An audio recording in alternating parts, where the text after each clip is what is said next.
Sebaik-baik perempuan yang sholat di rumah itu mana? Di ruang tamu. Tapi ada tingkatan yang lebih mulia. Siapa? Seorang perempuan yang sholat di rumah dan sholatnya itu di dalam kamar. Dan juru kamar itu ibadah kita. Makanya bapak-bapak, nek enek bojone kita enggak metu teko kamar dino telung bengi, jar kae Pak, itu berarti sik sembayang itu Pak. Hari keempat delok mari tau mati dari itu. Ibu bapak yang dimuliakan Allah Subhanahu wa taala. Makanya kalau perempuan sholat di dalam kamar, walaupun telekongnya itu tembus pandang, transparan, Ustaz, boleh perempuan itu sholat nggak pakai dalaman? Boleh. Walaupun telekongnya tembus pandang, tapi sebenarnya ini kamar. Allah. Ngerti nih gua kan nggak pakai dalaman kan? Nggak pakai HB, BH. Asmi kali kok nyambungnya. Gara-gara Riko keceplosan aku. Boleh nggak pakai dalaman, tapi sholatnya di dalam kamar. Oh, jeneng ruang tamu.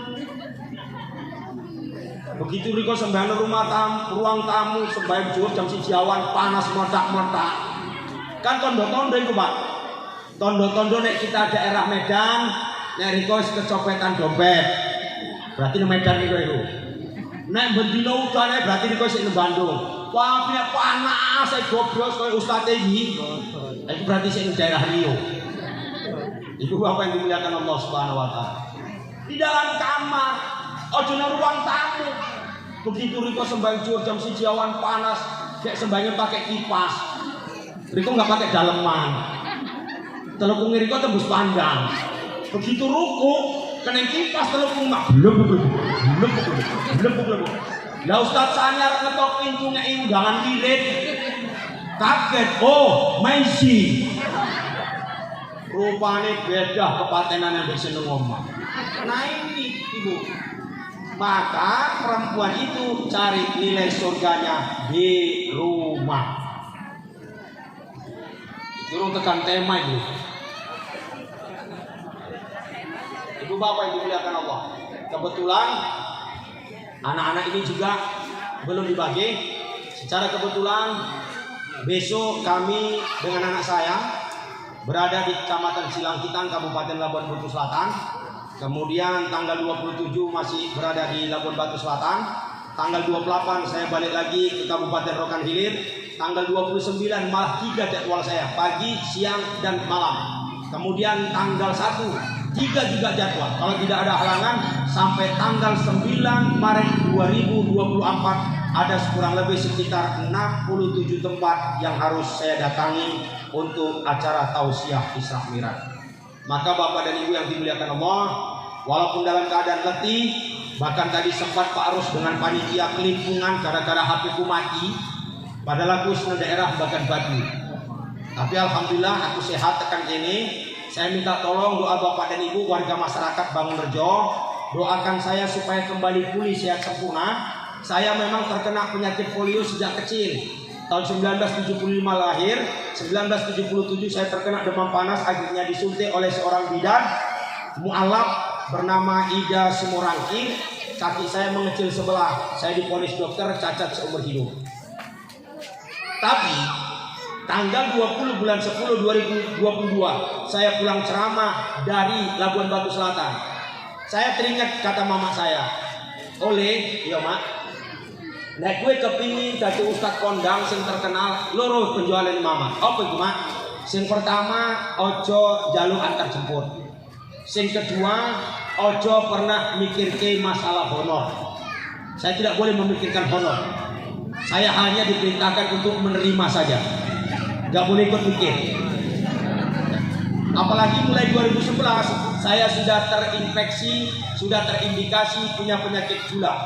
Bahkan ketika saya diundang ceramah kurang lebih sekitar 14 hari, saya diinapkan di Hotel Sujuya oleh calon anggota DPRD dari Partai Golkar yaitu Bong Risben Enduari. Kilometer 26, saya hampir gulanya itu mencapai 700 Pak. Tapi kata dokter sekaligus itu adalah istri beliau, ternyata fisik Ustadz ini sangat kuat. Hasil selamat, saya sudah punya penyakit gula. Jadi kata dokter, Ustadz, kalau orang punya penyakit gula yang harus dihindari itu adalah jangan banyak mikir. Makanya saya ceramah kemarin tidak banyak mikir, takut saya nanti naik gulanya. Tapi minta tolong sama Pak Ros sama Haji Sumargo, tolong nanti saya sampai di rumah normalkanlah gula saya. Bagaimana caranya? Jangan saya sempat mikir, sikit honornya.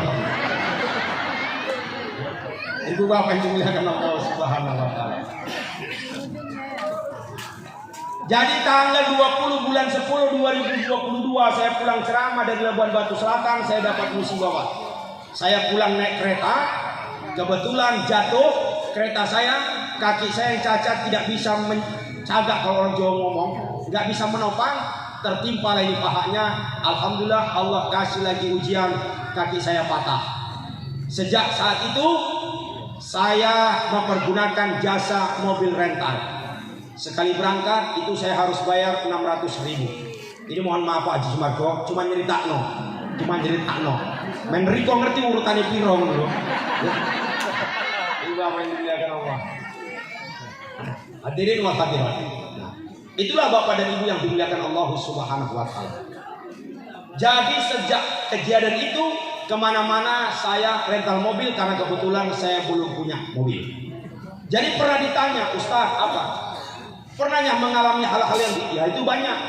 Saya pernah diundang ceramah dikasih honor 750.000. Saya setor ke punya mobil 600.000. Saya bayar kemudian minum di jalan sama anggota saya, adik saya itu kena 75.000. Alhamdulillah saya pulang hanya setor sama istri 75. Malah yang nggak percaya. Lagi nuduh aku selingkuh enggak loh ya. Kok saya ini? Ya memang sanmu. Enggak terima meneng cocokmu. Terakhir aku sing gaduh. Makanya tolong Pak Haji Sumargo, kok sempet aku gaduh.